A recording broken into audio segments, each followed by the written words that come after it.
اور اس کے بعد جب آپ سے کوئی چیز چھوٹ جاتی ہے غفلت سے، مشکل سے، بے ہوشی سے، انجانے میں، علم نہ ہونے کی وجہ سے، نیند کی وجہ سے، اس کی اٹھ کے آپ قضا کریں۔ وہ قضا کا طریقہ کیا وہ بھی بتا دوں۔ جب کوئی نماز آپ کی چھوٹتی ہے اور جو ہی آپ کو ہوش آئے یا نیند کھلے اور پتہ چلے تبھی اس کو پڑھنا ہے۔ مثال، آپ فجر میں الارم لگا کے سوئے، نیند کھلی تو کیا ہو گیا؟ سورج نکل گیا تھا، 7 بج گئے تھے سمجھ لیجیے۔ تو ہمارے لوگ کیا کرتے ہیں بہت سارے، آپ جان دو اب آپ ظہر میں وضو کریں گے، ڈبل وضو کر کے کیا فائدہ؟ تو پھر ظہر سے پہلے جاتے ہیں مسجد میں، وضو کر کے 2 رکعت پہلے پڑھتے فجر کی اور ظہر کی۔ یاد رکھیے جو نماز جب چھوٹ جاتی ہے، جب آپ نے حدیث میں فرمایا جب کوئی انسان کو نیند لگ جائے، آنکھ لگ جائے، جب وہ اٹھے تب اس کے لیے فجر کا وقت ہے۔ لیکن یہ سستی کاہلی والے اور روز چھوڑنے والوں کے لیے نہیں حدیث، یہ غفلت سے ہو گیا۔ میں نے الارم لگایا، میں نے سب کچھ کیا، میں نے گھر والوں سے کہا، سب ہونے کے باوجود بھی انسان ہے، ہوگی غفلت، مہینے میں 1-2 بار ہو سکتی ہے غفلت ہو جائے مجھ سے۔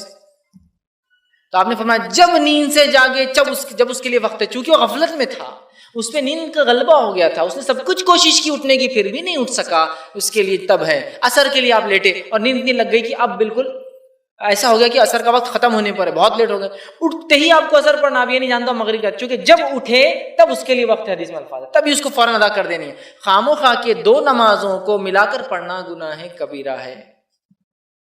فرض اپنی جگہ اپنے وقت پر نماز فرض ہے، کبھی بھی نہیں پڑھ سکتے، ٹھیک ہے؟ تو لہٰذا قضا اگر ہو جائے، جیسے ہی یاد ہے ارے ظہر کا وقت تھا، فوراً کرنا، عصر تک انتظار نہیں، ڈبل وضو کرنا، ڈبل فلاں کرنا، وہ کرنا، ٹھیک ہے؟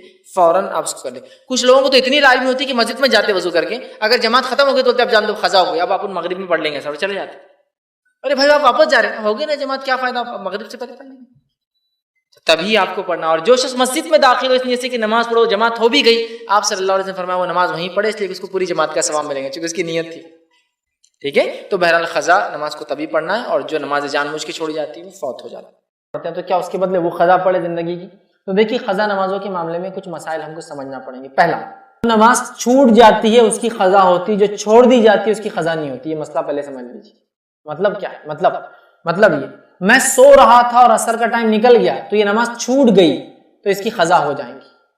میں ٹرین میں سفر کر رہا تھا اور وقت پتہ ہی نہیں چلا تو یہ نماز چھوٹ گئی، اس کی قضا ہو جاتی ہے، ٹھیک ہے؟ میں یہاں بیٹھا ہوں، اذان ہو رہی ہے، اس کے بعد جان دو دیکھیں گے، اب مغرب آ گئی تو کیا اس عصر کی قضا ہے؟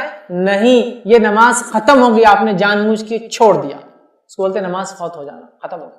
تو جو چھوٹ جاتی ہے اس کی قضا ہے، جو چھوڑ دی جاتی ہے اس کی قضا نہیں ہوتی۔ تو اگر زندگی میں 30 سال میں مجھے سمجھ آئی دین اور اسلام کی، اب میں پڑھ رہا ہوں اور 30 سال تک پتا تھا اسلام نماز فرض ہے، 5 وقت فرض ہے، اذانیں سنی، سب کچھ کیا، پھر بھی نہیں پڑھا، تو ان نمازوں کی قضا نہیں ہوتی ہے، اس کے لیے صرف توبہ ہے، سخت توبہ ہے، شدید توبہ ہے، لیکن اس کی قضا نہیں ہے۔ تو جو چھوڑ دی گئی اس کی قضا نہیں، جو چھوٹ گئی اس کی قضا ہے۔ رول سمجھ میں آ گیا؟ تو اگر آپ کی چھوٹ گئی ہے تو آپ یاد کر لیجئے میں کل چھوڑ دیا، پرسوں چھوڑ دیا، ترسوں چھوڑ دیا، لیکن سالوں کی ہے تو توبہ ہے، کیونکہ معلوم تھا مسلمان ہے پھر بھی نہیں پڑھے، تو توبہ ہے۔ جو چھوٹ گئی سمجھو حال میں چھوٹی، جب آپ نمازی بن گئے تھے ماشاءاللہ، تو پھر اس کی قضا۔ اعراض کرنا، اللہ کے ذکر سے دوری اختیار کرنا، اللہ کے ذکر کو نہیں کرنا، یہ سب سے بڑی وجہ دلوں کی سختی کی۔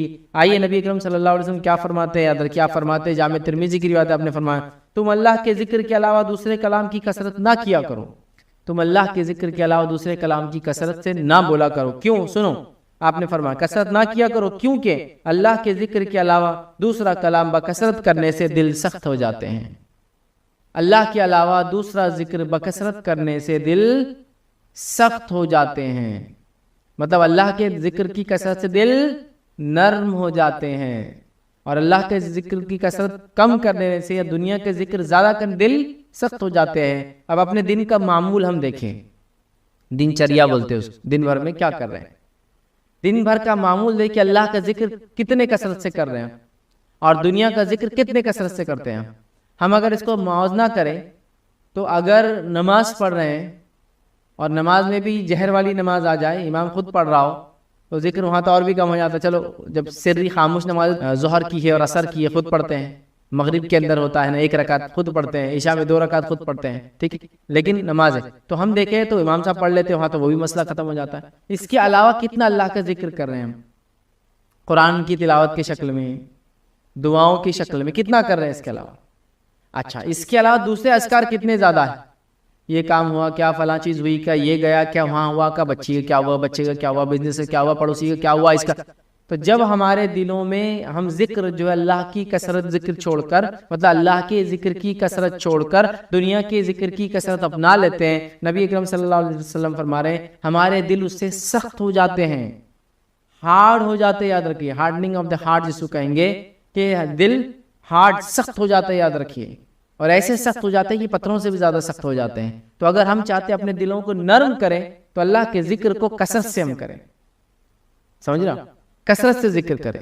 ٹھیک ہے، تو سخت ہونے کی پہلی وجہ یاد رکھی وہ ہے اللہ کے ذکر کی کمی، یاد رکھی، اور دنیا کے ذکر کی زیادتی. آئیے اسی طرح جو ابو موسیٰ اشعری رضی اللہ عنہ فرماتے اور کہتے ہیں نبی اکرم صلی اللہ علیہ وسلم نے فرمایا اس شخص کی مثال جو اپنے رب کا ذکر کرتا رہتا ہے ایسی ہے جیسے کہ ایک زندہ انسان کی، اور اس انسان کی مثال جو اللہ کا ذکر نہیں کرتا اس کی مثال ایک میت کی ہے، مردہ انسان کی.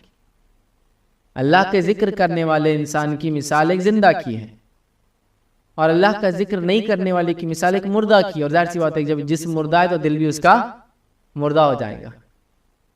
مرتا آدمی وہی ہے جس کا دل وغیرہ ساری چیزیں اعضاء کام کرنا بند کر دے. تو ایک زندہ کی مثال ہے اس شخص کی جو اللہ کا ذکر کرتا ہے، اور ایک مردہ کی مثال ہے اس شخص کی جو اللہ کا ذکر نہیں کرتا. یاد رکھیے تو اللہ کا ذکر یاد رکھیے یہ وہ پہلا کام ہے جس کو ہم کثرت سے کریں، چونکہ اسی کے چھوڑنے کی وجہ سے دل سب سے زیادہ ہمارے سخت ہوتے ہیں. اللہ ہم پہ رحم کرے. آج سب سے زیادہ کمی اللہ کے ذکر کی ہے. ہم چھوٹے چھوٹے اذکار بھی کرنا اپنے اوپر محال سمجھتے ہیں. انشاءاللہ ماشاءاللہ تبارک اللہ، سلام کرنا، بسم اللہ کا پڑھنا، ٹھیک ہے، دعائیں چھوٹی چھوٹی، بیت الخلاء میں جانے کی، آنے کی، مسجد میں داخل ہونے کی، نکلنے کی، لوگوں سے ملنے کی، مصافحہ کرنا، گھر سے نکلنے کی، گھر میں داخل ہونے کی، یہ تمام چیزیں ہمارے پاس کم نظر آتی ہے. اللہ کا ذکر کم ہوتا ہے، تلاوت قرآن کم ہوتی ہے. یاد رکھیے اسی طرح دیگر اعمال میں بھی ہم دیکھتے ہیں ہم کوتاہ سے کوتاہ کم سے کم ہوتے چلے جا رہے ہیں. تو لہٰذا اپنے آپ کو اللہ کے ذکر میں آگے بڑھانا ہے، چونکہ اگر ایسا نہیں کیا ہم نے تو ہمارے دل سخت ہو جائیں گے. آئیے دوسری وجہ جس سے دل سخت ہوتے ہیں، یاد رکھیے وہ وجہ یاد رکھیے جس سے دل سنگ دل ہو جاتے ہیں، وہ وجہ یاد رکھیے موت کی یاد سے غفلت. موت کی یاد سے غفلت، چونکہ ظاہر سی بات انسان مر جائے گا تو مر گیا، لیکن اس سے پہلے زندہ ہے تو موت کو یاد کرے. چونکہ موت کی یاد سے غفلت انسانی دلوں کو سخت کر دیتی ہے. یاد رکھیے موت کی یاد سے غفلت، جب انسان موت کو یاد کرتا ہے نا اس کا دل نرم ہوتا ہے. کسی نے کسی کی زمین ہڑپ لی، اس کو موت یاد آ گئی، فوراً آپ دیکھیں گے دل نرم پڑ جاتا ہے. کسی نے کسی پہ ظلم کیا، دوسرے نے کہا رہے تم بھی مرو گے، دل نرم ہو جاتا. چونکہ مروں گے مطلب اب اس کو آخرت یاد آتی تو اس کا دل نرم ہو جاتا. کسی نے کسی کو ستایا، حق مارا، ظلم کیا، گالی دی، کچھ بھی کیا، آپ اس کو آخرت یاد دلاؤ، موت یاد دلاؤ، اس میں آپ ڈر پائیں گے. کوئی زکوٰۃ و صدقات نہیں کرتا، آپ اس کو اللہ کا ڈر دلاؤ، موت یاد دلاؤ، وہ زکوٰۃ صدقہ کرنا چلیے ہمیشہ نہ بھی کرے تو اس ٹائم تو ڈر جاتا ہے. موت کا بیان آپ جب بھی سنتے ہوں گے تو دلوں کی کیفیت بدلتی ہوئی نظر آتی ہوں گی. جہنم کا بیان جب بھی سنتے ہوں گے دلوں کی کیفیت بدلتی ہوئی نظر آتی، چونکہ آخرت کی بات ہو رہی. تو موت کا تذکرہ، آخرت کا تذکرے سے غفلت انسان کے دلوں کو سخت کر دیتی ہے. اور موت کا اور آخرت کا تذکرہ جب انسان بار بار کرتا ہے اس کے دل نرم رہتے ہیں، اس کے دل نرم رہتے ہیں. اسی لیے اللہ کے رسول فرمایا لذتوں کو مٹا دینے والی چیز موت کو بکثرت یاد کرو. اسی طرح آپ نے فرمایا اور کہا کہ قبرستان کو جایا کرو، اس لیے کہ اس سے تمہیں آخرت کی یاد آتی ہے. اور قبرستان میں جانا موت کا ہی تذکرہ ہے. تو میں کہوں گا میت کے ساتھ شامل ہوئیے، موتا کے گھر جایا کرے، نماز جنازہ میں شامل ہوئیے، تدفین قبرستان میں جا کے دیکھیے، وقتاً فوقتاً قبرستان میں رشتہ داروں غیر رشتہ داروں کے پاس جا کے ان کے لیے دعائیں مغفرت کیا کیجیے. تو اس سے کیا ہوتا ہے، اور وقتاً فوقتاً موت کو یاد کرنے سے انسان کو کیا ہوتا ہے معلوم آپ کو، اس کا دل نرم ہوتا ہے اور دلوں کی سختیاں کم ہو جاتی. یاد رکھیے آج ہم موت کو مکمل طور سے بھول گئے، ہمارے دل سخت سے سخت تر ہوتے چلے جا رہے ہیں. ہمیں بتایا جا رہا ہے بھائی یہ غلط کر رہے ہو، اب چلنے تو دیکھا جائے گا. اس لیول تک آگے جب ہوں گا جب دیکھا جائے گا، اس لیول پر آ چکے ہم لوگ. یاد رکھیے تو لہٰذا ہم کو اس چیز کو سمجھنا ہے اور موت کو کثرت سے یاد کرنا ہے. تیسرا کام یاد رکھیے جس کے نہ کرنے سے دل سخت ہو جاتے ہیں وہ یہ ہے، یاد رکھیے اللہ کے فرائض میں کوتاہی کرنے سے یا اللہ کی نافرمانی سے دل سخت ہو جاتے ہیں. اللہ کے فرائض میں کوتاہی کرنے سے یا اللہ تعالیٰ کی نافرمانی کرنے سے دل سخت ہو جاتے ہیں. یاد رکھیے آئیے میں آپ کو واقعہ سناتا ہوں. اللہ تعالیٰ نے یہودیوں کو سورہ مائدہ کے اندر حکم دیا اور فرمایا اور کہا کہ ان سے 4 باتوں کا عہد لیا گیا تھا، 4 چیزوں کا عہد لیا گیا تھا۔ پہلے کیا عہد لیا گیا تھا کہ تم نماز قائم کرو گے، یہ ایک فریضہ ہے۔ پھر عہد لیا گیا تھا کہ تم زکوٰۃ ادا کرو گے۔ پھر عہد لیا گیا تھا کہ تم رسولوں پر ایمان لاؤ گے، اور پھر عہد لیا تھا کہ قرض حسنہ آپس میں ایک دوسرے کو دیں گے، کہ تو یہودی سود پر پیسہ لیتے تھے، تو اللہ نے کہا قرض حسنہ لو دو۔ 4 چیزوں پر عہد لیا۔ یہ عہد لینے کے بعد مطلب یہ 4 چیزیں ان پر واجب اور فرض کر دی گئی، اس کے بعد بھی وہ لوگوں نے کیا کیا؟ اس فریضے سے اپنا منہ پھیر لیا، اس فریضے کو نہیں مانا، نتیجے دل سخت ہو گئے۔ سنیے اللہ کیا فرماتا ہے ان کے تعلق سے، اور اللہ فرماتا ہے کہتا ہے سورہ مائدہ سورہ نمبر 5 آیت نمبر 13 اللہ فرماتا ہے کہتا ہے پھر چونکہ انہوں نے اپنے عہد کو توڑ ڈالا لہٰذا ہم نے ان پر لعنت کی اور ان کے دلوں کو سخت کر دیا۔ کیا فرمایا اللہ نے کہ پھر چونکہ انہوں نے اپنے عہد کو توڑ ڈالا لہٰذا ہم نے ان پر لعنت کی اور ان کے دل سخت کر دیے۔ یہودیوں کو اللہ نے وعدہ لیا، 4 چیزوں کا وعدہ لیا، اس میثاق کو، اس وعدے کو انہوں نے توڑا، جس کے نتیجے میں اللہ کی لعنت ہوئی اور ان کے دل کو اللہ نے سخت کر دیا۔ تو یہاں پتہ چلا فرائض کو چھوڑنے سے اور اللہ کی نافرمانی کرنے سے دل سخت ہو جاتے ہیں۔ فرائض کو چھوڑنے سے، اللہ کی نافرمانی کرنے سے دل سخت ہو جاتے ہیں۔ یاد رکھیے آج ہمارا حال کیا ہے، یاد رکھیے کتنے فرائض ہم پہ اللہ نے کیے ہیں، نماز 5 وقت کی، روزہ سال میں ایک بار رمضان کے مہینے کا، زکوٰۃ ہم کو دینا اگر مال نصاب سے اوپر پہنچتا ہے ہمارا تو سال میں جو ہے ایک بار 2.5%، اور الگ الگ اس کے جیسے جیسے مال کی الگ الگ اقسام ہوتی ہے، اسی طرح ہم کو اللہ نے مال و دولت دیا تو حج ہم کو کر کے آنا ہے نا، یہ چیزیں۔